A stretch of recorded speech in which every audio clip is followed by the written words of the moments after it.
partang yang mahita. Asini roha madi hamu doho dame na sia debata amata doho siang anak na Tuhan Yesus Kristus tuhatai. Amin. Tapi parhorasan manugut madihita damang dainan, salam sehat. Saudara-saudara yang terkasih dan yang diberkati Tuhan kita Yesus Kristus, firman Tuhan yang menyapa kita dan yang menjadi pedoman hidup kita sepanjang hari ini tertulis dalam Mazmur 17 ayatnya yang kelima, demikian bunyinya. Langkahku tetap mengikuti jejakmu, kakiku tidak goyah. Sai diihut-ihut lakka-lakkaku doa kabugasmu, dang mauraur pangalakkaku, disido yang gosahatna.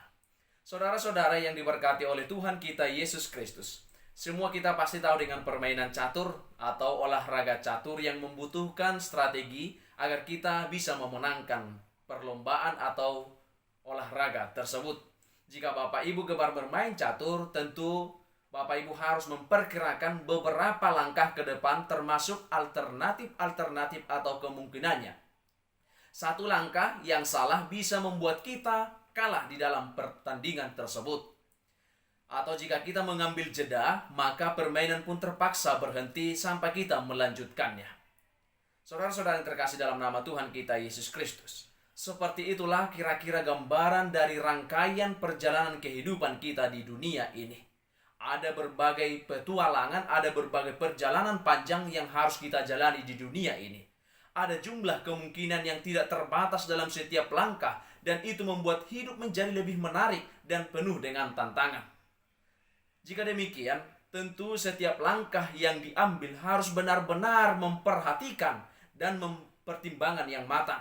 Jangan gurasa-gerusu, jangan terburu-buru, dan jangan pula asal-asalan. Tapi yang paling penting adalah dengan menetapkan langkah yang tepat seperti rencana Tuhan dan tidak menyimpang sedikit pun dari ketetapannya. Ayat yang kita baca tadi berkata, langkahku tetap mengikuti jejakmu, kakiku tidak goyah. Daud pasti tahu bahwa jika ia hidup menurut petunjuk Tuhan, kakinya tidak akan terpeleset atau terjebak pada langkah yang salah. Dan salah mangalak kabehita kamanginang molo dalam di debatado natai huton. Dan terrohung behita dia kadalan balubung alai tok kita mardala di dalam nani halomohon ni rohani debata. Jika kita mau melakukan seperti itu, maka kita pun harus tahu betul apa saja petunjuk-petunjuk dari Tuhan yang disampaikan dalam banyak firman yang tertulis di dalam Alkitab. Kalau kita malas membaca Alkitab, tentu kita akan buta akan ketetapannya. Amanginang, perjalanan hidup kita dilihat seperti perlombaan yang diwajibkan bagi setiap orang. Dan kita diingatkan Paulus untuk berlomba dengan tekun, dengan melepaskan segala yang merintangi dan yang memberatkan langkah kita agar kita bisa mencapai garis akhir dengan baik. Ibrani 12 ayat yang pertama.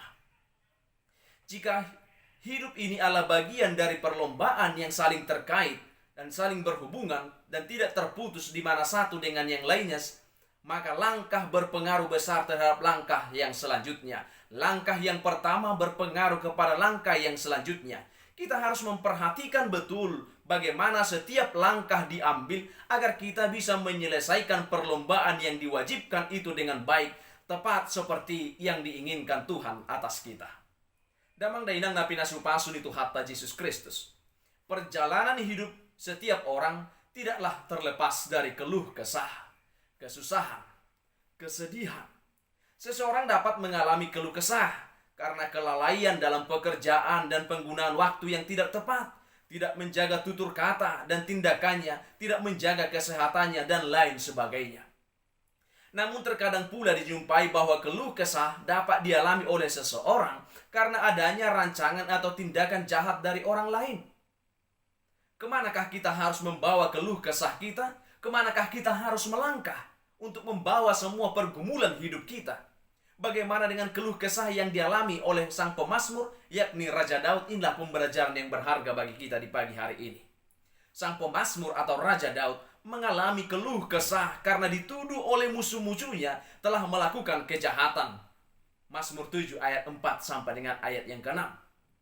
Ia dituduh melakukan kejahatan yang mempermalukan dan merusak nama baiknya. Raja Daud amat sedih dan bergumul dengan situasi yang dialaminya. Doa dan permohonan yang tulus dari Daud disampaikan kepada Tuhan untuk membela perkaranya, ayat 1 dan ayat 2. Daud menyadari bahwa Tuhan mengetahui segala jalan kehidupannya. Ia membuka hati dengan tulus di hadapan Tuhan untuk meminta Tuhan membela perkaranya. Dia berkata di ayat 1, dengarkanlah Tuhan perkara yang benar, perhatikanlah seruanku, berikanlah telinga akan doaku, dan bibir yang tidak menipu. Saudara-saudara yang diberkati Tuhan kita Yesus Kristus, inilah bagian dari doa Daud ketika Daud harus menghadapi masalah yang dia sendiri pun tidak mengerti. Tetapi dia berkata bahwa langkah hidupnya mengikuti jejak Tuhan. Dia membawa pergumulannya, dia melangkahkan kakinya membawanya kepada Tuhan dengan doa dan seruan kepada Tuhan. Berarti Daud melakukan segala ketetapan yang Tuhan perkirakan. Tuhan tidak akan melepaskan anak-anaknya, termasuk bapak ibu, termasuk saya juga. Raja Daud datang kepada Tuhan sebagai alamat yang tepat menyampaikan keluh kesahnya. Ia datang kepada Tuhan dengan hati yang tulus dan tetap berjalan pada ketetapan yang Tuhan buat dalam kehidupannya. Langkahku tetap mengikuti jejakmu, kakiku tidak goyah. Apakah kita juga tetap berjalan pada ketetapan Tuhan dalam menghadapi setiap keluh kesah kehidupan kita, Kamanginang? Marilah datang di hadapan Tuhan dengan hati yang tulus dalam menghadapi setiap beban hidup ini. Dengan jelas pemazmur memperlihatkan kepada kita, yang pertama, Tuhan ada dan mengetahui tentang apa yang terjadi dalam kehidupan umat manusia. Yang kedua, jika manusia itu diberikan kehidupan dalam dunia ini, maka dia akan hidup dalam hukuman dan kebenaran Tuhan saja. Yang ketiga, kehidupan yang kita hadapi saat ini adalah berasal dari Tuhan. Dan pada saatnya akan tiba kita akan kembali lagi kepada Tuhan yang menciptakan kita. Saudara-saudara yang kekasih, masih ingatkah kita seorang motivator yang bernama Nick Vujicic yang tak punya tangan dan kaki? Ia sekarang menjadi motivator dan penginjil di berbagai belahan dunia. Ia pernah berkata di hadapan para narapidana di sebuah penjara di Amerika bahwa dengan sedikit tonjolan yang berfungsi sebagai kaki, dia bisa berpindah dari sana kemari di atas meja tempat ia bekerja dan tempat ia berbicara. Spontan, hal itu membuat para narapidana terkesima dan terharu melihat dia yang tak berkaki namun begitu energik. Meskipun dia tidak mempunyai kaki secara fisik, namun kaki dan langkah-langkah hidupnya bisa berjalan mengikuti Tuhan. Sama halnya dengan ungkapan pemazmur tadi, bahwa langkah hidupnya selalu mengikuti jejak Tuhan, sehingga perjalanan hidupnya tidak goyah. Dengan tulus dia mengakui bahwa ia berusaha menjadi hidup yang benar bersama dengan Tuhan. Maka dengan iman pula ia meminta Tuhan melindungi dia bagaikan biji matanya, ayat yang ke-8. Orang yang merasa begitu dekat dengan Tuhan akan dengan polos dan tulus meminta apa saja yang ia tahu itu baik dan benar.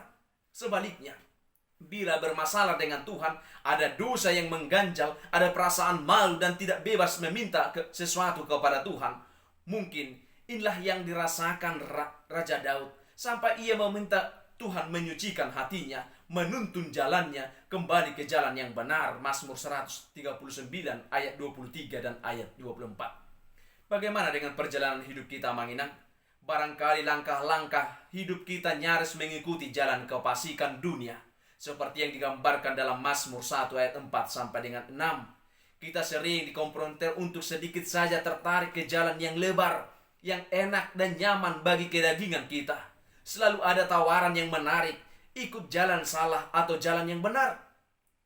Jejak kaki bisa menjadi petunjuk jalan bagi orang yang tersesat, khususnya bagi para petualang dan pecinta alam. Di dunia ini banyak jejak-jejak kaki yang menyesatkan. Manat hita Kamanginang, godang akka bogas di tonga-tonga ni portibion nabui mangaliluhok kita. Perilaku buruk para publik figur, pejabat, politisi, dan orang-orang agamawi yang munafik mengidolakan figur-figur tersebut bisa jadi sedang berjalan menuju kesesatan. Perang kebencian di media sosial jika diikuti akan menimbulkan kemarahan, kepahitan, dan konflik yang berkepanjangan. Hari ini kita diingatkan oleh Daud untuk mengikuti jejak kaki Tuhan. Yang pertama, tidak mengikuti jejak manusia yang menyimpang dari jalan Tuhan. Dari mana kita bisa tahu itu tidak menyimpang dari jalan Tuhan? Dari firman Tuhan. Semakin kita memahami firman Tuhan, semakin kita bisa membedakan mana jejak yang benar dan mana jejak yang salah. Yang kedua, kita diingatkan oleh Raja Daud tetap mengikuti jejak Tuhan. Melalui firman-Nya kita bisa memahami kemana Tuhan melangkah. Setiap kasih-Nya, teladan-Nya, perintah-Nya, dan kehendak-Nya. Mengikuti kaki Tuhan membuat kehidupan kita semakin kuat, sehingga tidak mudah goyah oleh berbagai masalah dan tekanan yang mendera terlebih pada saat ini. Saudara-saudara yang kekasih, mari tetapkan langkah kaki kita mengikuti jejaknya. Walaupun harus memikul salib, tetapi membawa kita kepada kemuliaan. Jangan terpengaruh jejak lain yang menawarkan kemudahan, tetapi membawa kita kepada kesesatan.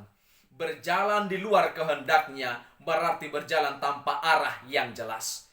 Ikuti selalu apa yang Tuhan ajarkan dan lakukan apa yang Tuhan mau. Apapun yang terjadi, kita akan tetap kuat di dalam Tuhan. Tuhan Yesus memberkati. Amin.